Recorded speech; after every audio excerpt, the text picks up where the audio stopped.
name is Charlie Olson. Hello, my name is John Duffy. Welcome to the Environment TV. This is our weekly news show.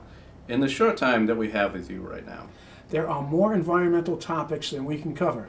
But we would like to touch on topics that are most interest to you. And it's possible to do that, but only if we have your help. So, if there's a particular story of interest to you, contact us. Or research and write about it. Or Skype. Or send us an audio news report from wherever you are. We hope to shed some light on many environmental issues. And hope that you can join us. So please, sit back now and watch this week's weekly news show. Thank you.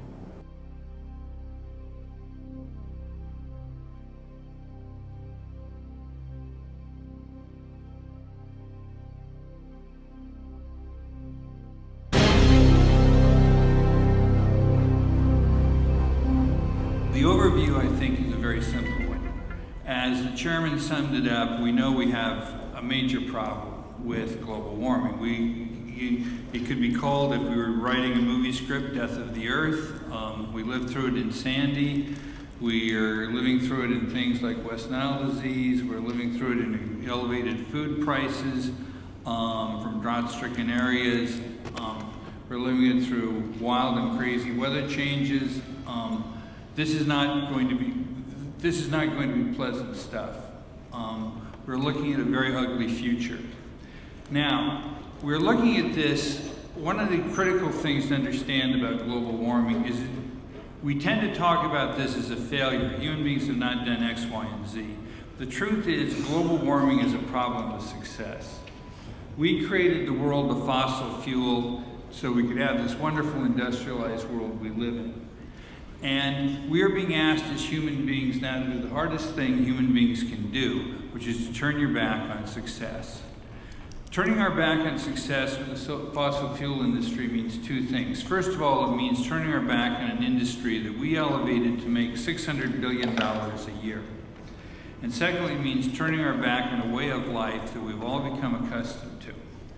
But the alternative to doing that enormous and complicated and difficult and messy task is to live through an even more complicated, difficult, and messy period of climate chaos. My best advice to you is, if you have friends in Florida, is don't buy real estate in Florida, because in about 2035, as things are going, we're going to see the biggest immigration out of South Florida since the Okies and the Arkies fled the Dust Bowl. These are the kinds of dimensions of things we're talking about. Now, when my colleagues present their recommendations, I hope you will focus on the fact that one of the great roles New York City has always played in American life is to be a leader, an innovator, and a laboratory of things. Our complexity, our energy, our innovation makes us ideally suited to be that. When I was DEP commissioner, we did three things that are still kind of the gold standard for water management in the United States: the Catskill Watershed Protection Program, the Water Conservation Program, and the green infrastructure programs like the Staten Island Blue Belt. The billions of dollars those programs saved the city we're living off of today. There is no reason why, in sustainability, in energy, New York City cannot find, identify, and carry out similar positions of leadership. That, I believe, is the challenge before us. That, I believe, is the catalytic effect I hope this hearing will have, Mr. Chairman. Former Commissioner Al Appleton. How well do you think the city is doing to mitigate and adapt to climate change? I think, first of all, the city should not start by trying to adapt and climate change. The city should start by trying to do its part in stopping climate change. The city is clearly not doing that very well, for reasons I will talk to in my next 3 minutes. The other problem, of course, we have, if we take Sandy as a very particular experience, the response to Sandy has basically been to rebuild in place. Now, there's some obviously important reasons for doing that, but at the same time, we should be looking at areas on the coastal zone that are not yet developed. that we should be looking at natural barriers to these things, and we should essentially be trying to do everything we can to move, without being too disruptive to neighborhoods, to move essentially development out of the way of the future. We basically know that we're looking at 3 to 4 feet of ocean rise by the end of this century. That is the lifetime of any house we will now build in those areas. We should be looking at how do we armor our subways. We should be looking at moving utility areas out. I'm currently working on a project in Rockland County where they propose to build a critical water supply facility in the floodplain that was essentially flooded by Sandy. These kinds of decisions have to be stopped. This kind of thinking has to be changed. But the most important thing the city really has to do is, as I said earlier, we have to lead. New York, people look to New York City for leadership, and this is where we can. Let me speak to that for a minute. The 3 presentations you heard were talking about the 2 kinds of things that embed fossil fuel in our culture: externalizing costs and government subsidies. The place to start in addressing climate change is not to pass standards that say we want to hit 80% by 2050, if at the same time we're providing subsidies, as Ruth was pointing out, to using fossil fuel. So the first thing we have to do as a society is we have to get out of the business of subsidizing fossil fuels, and we have to get out of the business of dealing with these external costs. Allowing these kinds of methane leaks, which are paid for as a function of consumer charges to Con Ed, I might add, is a way where we essentially subsidizing the use of fossil fuel. Now, it is clear that the next thing the city needs, which it does not have yet, is a real energy policy. A real policy to address the options with green buildings, with sustainability, and with alternate energy. That is, we basically as a society are very reluctant to take on the fossil fuel infrastructure we've created over 50 to 100 years.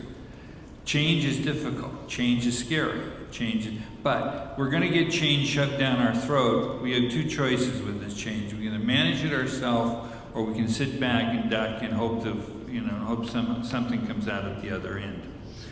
Now, the city currently has a standard of 30% emissions reduction by 2030.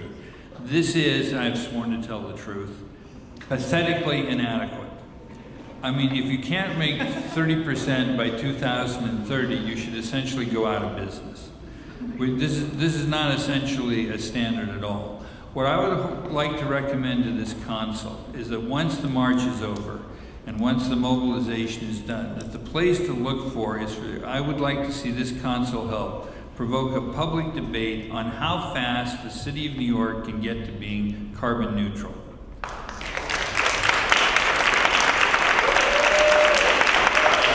We know that being sustainable and being carbon neutral will save the city hundreds of millions, if not $1 billion. So the whole argument for sustainability is you quit wasting environmental resources. You can use the wealth of environmental resources to create a new and a greener economy. This would be a great role for this committee and this council to partake in. This would be a great role for New York City to play for the country, because we know that much of the resistance to accepting global warming is what Erica Jong used to call fear of flying. That is, we need to demonstrate that green energy, sustainability, it not only is better for the environment, it's better for the economy, it's better for our communities, it's better for our public health. New York City is in a position to do this. There are many other details. I think you've heard from many people in the anti-fracking movement. One of the things I hope you will recognize about the anti-fracking movement is the reason it has such influence is it's not just against fracking. It is a movement that is for something. It is for green energy. You're going to hear from other people here today who are connected to that movement. People like Buck and Matt Moorhead, people like Ling Zhao, people like Marge Schaub, people like Paul Goulet from Riverkeeper. These people are all here to talk about the future. Basically, smart people bet on the future. Green energy is the future. Smart people invest in the future. Smart people do not cling to the past. Fossil fuel has been a great run. Look, I love to drive. Where I grew up, if you couldn't drive 400 miles a day and then party all night, you couldn't look an honest woman in the face. But the truth of the matter is, that world's over. We have to create a new world. And creating new worlds can be exciting and profitable and wonderful. And here's why we want to create this newer world. This, everybody, is my lovely new granddaughter.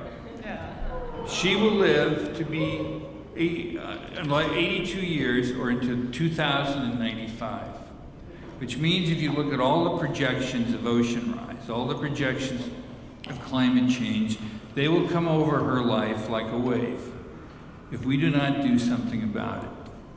That is a challenge for us. I often like to tell my students that in the 1830s, 1840s, and 1850s in the United States, the center of American culture was the South. It was the center of wealth, it was the center of fashion, it was the center of style. We remember nothing of that anymore. All we remember is that was a world founded on an evil, slavery. 150 years, 100 years from now, how will we be remembered? Will they remember any of our accomplishments? Or will they only remember what side we took on wrecking the planet? The council can take a side here. I urge you to do so. Thank you. Thank you very much.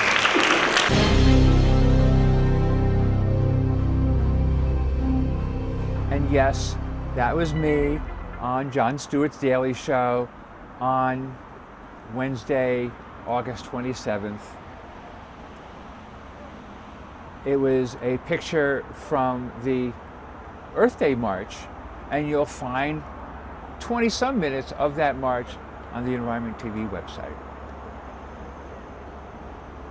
This is Ken Gale for Environment TV Weekly News here in northern Manhattan, New York City, overlooking the Hudson River in Fort Tryon Park. And beautiful place, beautiful vistas, gardens. I recommend everybody come here. Those of you coming in for the climate march, make a side trip up to Fort Tryon Park, northern Manhattan. When the air and water is clean, thank an environmentalist. If not, become one. Enough said.